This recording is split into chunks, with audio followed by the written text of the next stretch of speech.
the most part in video games, we're playing a certain path and it's normally in the morally good side. But there are plenty of games that give you the option of good or evil, or even let you completely go evil. What is up, guys? Jimmy here. Welcome to Chaos Top 10s. And today we are going to be going over 10 of the most evil video game endings of all time. 10 games that only a psycho could think of. And of course, we're going to be spoiling all 10 games in this list. So here is your official spoiler alert. Now that we've got it out of the way, let's get started.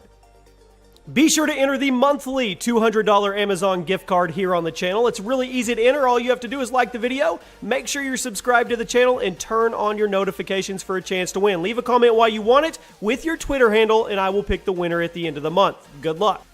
Kicking off our list is Far Cry 3, and throughout this excellent open-world FPS, you play as a young man whose vacation went as bad as it possibly could, resulting in your friends being kidnapped by pirates and you being forced to try and actually save them. Once you get to the end of the story, there are two possible endings, a good one and an evil one. The good ending allows you to save your friends and escape the island alive, but the evil one has you kill your friends and go to be with the leader of the people holding them captive, just so she can kill you in return once she finishes with you. Now, I don't know about you, but killing your friends and then getting killed right after what happens with the leader, that's pretty much the worst way your vacation could have possibly gone. And whoever came up with this was one sick puppy. At number 9, we have a game called The Suffering. This psychological horror game was released back in 2004 for the PS2 and the Xbox, and usually goes under the radar due to the other fantastic horror games released around the same time, like Resident Evil and the Silent Hill franchises. Now, in this game, you play as a death row prisoner named Torque, who is in there for murdering his ex-wife and children, although he believes himself to be innocent because he does not remember his crimes. And then the prison is suddenly attacked by an army of demons, both in the real world and in his mind. So you have to fight off the demons inside and out of your head, all while trying to escape the prison and figure out if you really are guilty of your family's murder. So, did you really kill him? Well, if you made the wrong choices throughout the game, then yes, you did. There are 3 possible endings in this game, and the worst of the bunch actually gives you a flashback and makes you watch your murderous deeds, and I'm not gonna lie, it's pretty brutal. At number 8, we have Call of Duty Black Ops 2. This game, nobody expected it to be as solid as it was in terms of the single-player campaign. And Black Ops 2 was the first Call of Duty game to feature branching storylines that depended on input from you, the player. And there are some particularly terrible outcomes if you choose some of them. So, if you fail to save Karma and then decide to kill Menendez at the end of the game, the world falls into complete chaos following a video of Menendez's assassination becoming public and sending his followers into a violent riot. Plus, with the evil icing on the cake here, the game ends with a shot of the White House actually being destroyed. Great job! You were fighting to save the country, and you ended up destroying the entire thing. Who comes up with these endings? At number 7, we have Silent Hill 2. Now, this horror classic has multiple endings that are decided on how the player decides to play the game, which is a pretty cool concept that I wish some other games would use. A lot of them are now, though. While other games tend to let you make choices throughout the game, Silent Hill 2's story changes depending on the play style, how often you heal, how aggressive you approach combat, how much time you spend with certain characters, stuff like that. It's way more immersive. This makes the story flow in an interesting way, and by the time you get through it, the ending has been decided for you. There are 6 possible endings to Silent Hill 2, 2 of which are super messed up, and 1 which is kind of in the middle. The 2 bad endings involve you either killing yourself or killing your wife to be with another person who is actually going to die anyway, and in the middle of the road ending, it has you rowing a boat into a strange lake with your dead wife, and the outcome is unknown. Needless to say, there is a pretty good chance you're going to be depressed as hell by the time you actually finish this game.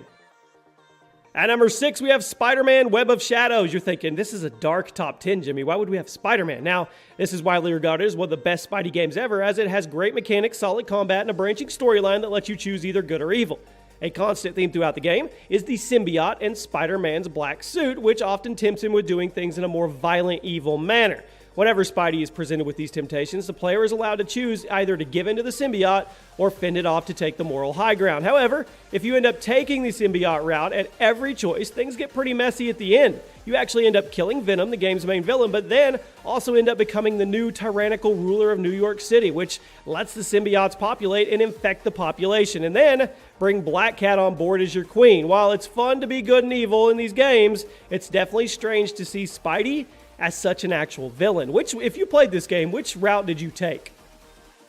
At number 5, we have Infamous, and this PS3 exclusive was released in 2009 to positive reviews from fans and critics. You played as a man named Cole who has the power of electricity and must use them to either become a hero or a villain throughout the city, with your ultimate fate being decided by a karma system.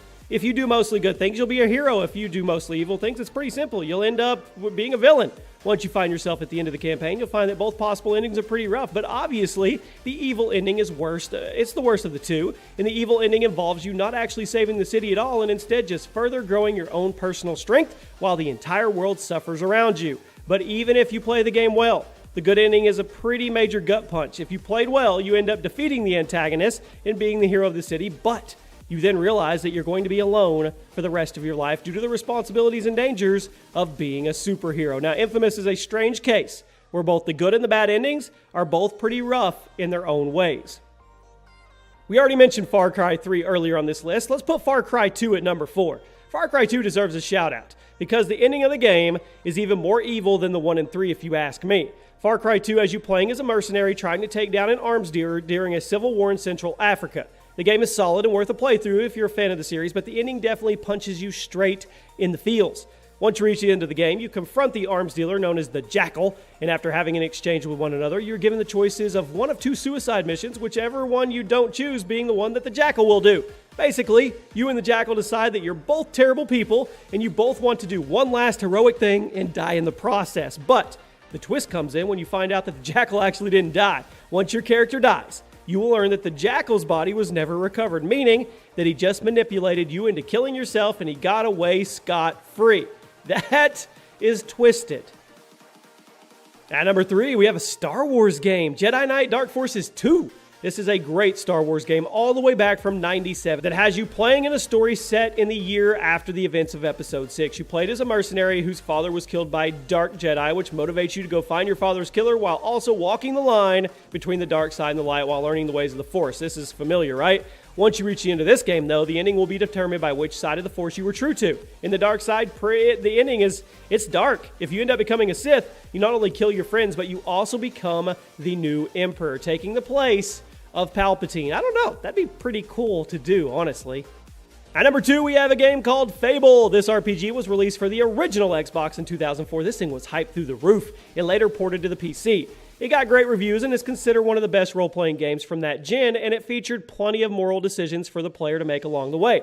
Story revolves around a young boy trying to save his sister after her kidnapping and the murder of his family. And once you reach the end of the game, you're given the choice to either kill your sister in order to get an extremely powerful weapon and keep it out of the hands of everyone else and be the most powerful person, or you are able to cast the weapon away forever and keep it away from everyone. Needless to say, killing your sister so you can get a powerful weapon is a pretty messed up, tripped out, evil way to end your adventure. And whoever thought it up, you got some psycho tendencies.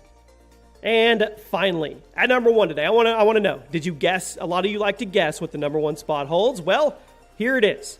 Grand Theft Auto 4. This game was released in 2008, and it's one of my favorites in the series. The story followed Niko Bellic, a veteran trying to live a normal life, but finds himself pulled into the life of organized crime. Much like Infamous, this isn't really a happy ending that to be found in the game. Although both paths are pretty much equally terrible this time around, when you come close to the end of the game, you're given the choice to either strike a deal with a character named Dimitri, or to not take the deal and kill him as revenge for all the terrible things he's done to you throughout the story.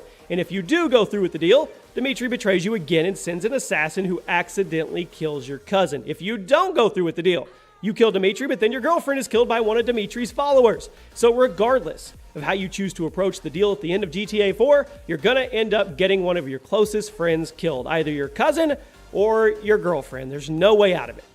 And there you have it, my friends. Those are 10 beyond evil endings that only a psycho could think up in games. Let me know where we got it right. Where did we get it wrong? What games should have been on here that had just ridiculously psycho-type endings? And as always, thank you for watching, guys. We are on the road to 2 million subscribers, so subscribe if you're not. Make sure you turn on those notifications. Drop a like if you enjoyed the video, and I'll see you tomorrow night for a new one.